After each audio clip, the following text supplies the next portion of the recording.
What's cracking? I'm Dylan. I'm Micah. Welcome to DIY Overdrive. We wanted to share some of our plans for our 2015 family transit van build.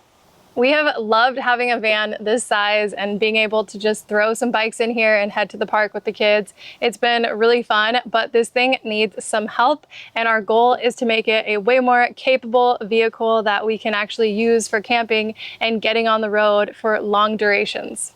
And hopefully we'll be able to do that with the help of some partners, and also I love to build things and all things DIY, hence the channel name. But starting from the ground up, we definitely need some new tires, something a little bit tougher, something a little less cracked and old. Micah, how do you feel about the wheels? It was like the very first thing that I really wanted to do, and I honestly can't believe that it's gone this long. Yeah. So some all-terrains or rough terrains would go really well on the van. Some new wheels would give it new life. And I can tell that the shocks on the rear especially are quite worn out because it gets really just bumpy back here in an unpleasant way. I mean, they're 10 years old and stock. So we're hoping to go up about 2 inches. We don't need to go any higher than that. Yeah. So that's gonna help a lot with giving some new life, just starting from the ground there. Inside the front of the van, we definitely want to get some swivel seats so that we can make it feel a little bit more like a living room and actually be able to like eat or do something with our kids back there. And then we also want to get a new radio because the one that we currently have glitches all the time. And also the microphone that it uses, it is like an echoey mess. So whoever's on the other line hears themselves back constantly. And I had to actually unsolder the built-in mic from the radio to reduce the noise because for whatever reason it doesn't disconnect the built-in mic when you plug in an external. But even with the external, there's a really bad echo. And it was like a $200 radio from Amazon. Not even. It was like $160. It's not a great radio. Inside the van, I'll also be setting up an auxiliary power system with at least 200 amp hour capacity batteries, whether that's 1 or 2 or more, with a dedicated DC charger that comes from the alternator. We might do solar also, we're talking about it, but if we do, I'm not a big fan of putting solar on the roof because we have other things going up there. And also a switch panel because we'll have some lighting and things exterior that we'll want to be able to control, you know, for driving lights and things like that. With that auxiliary power, we also want to make sure that it can full-time power things like a 12-volt fridge and any charging ports for our phones and computers, things like that, inverter. So that way we can stay connected while we're on the road because we both work from our computers, being photographers, videographers, that's what we do. So we just need to be able to stay connected and stay charged up everywhere we go. We're also discussing doing some kind of a build out on the inside, whether it's putting back in the bed that I built for our last trip or building something new out of Unistrut or something in here that's somewhat modular and easy to work with.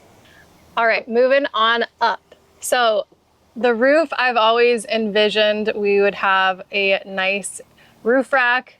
That way it looks, you know, like we actually do things and go places and have a need for a roof rack. I think it's always so silly when someone has a roof rack and they have nothing on it, and it's like, why? You gotta load it up so it looks like you go adventuring. That's what matters, okay. So I am with a little bit of a Unistrut nut. This guy should be like the poster child of Unistrut. Whatever, you know, whatever. There's a lot of good racks out there, but you can't get me off of Unistrut. After using it so many times, it's like, okay, you build a roof rack so it's that versatile for what we need. So that's the plan for our roof rack. However, you know, we need some things up there in addition to the roof rack, and that would be AC, which is kind of #1 priority because we are in summertime now, and these vans, you know, these vans really do need an AC unit. So looking forward to finally getting that accomplished. And also it'd be cool to like get some sort of off-roading boxes potentially if we can fit it, off-road lights up there, a tent. So Specifically a Featherlyte tent, of course, naturally. naturally. So we can sleep people inside and on top. Yep.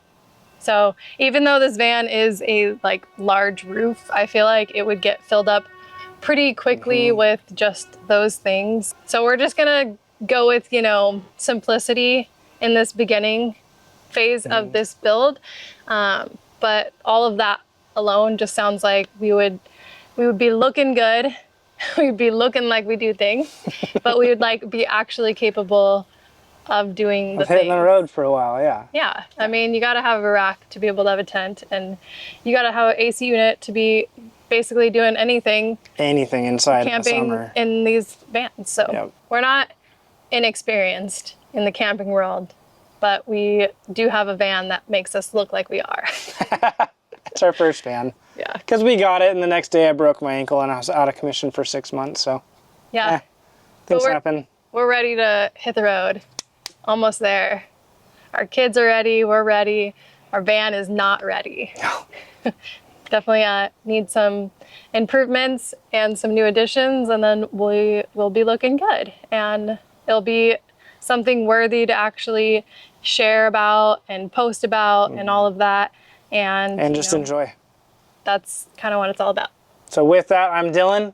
I'm Micah. Thank you all so much for watching DIY Overdrive. See you on the next one.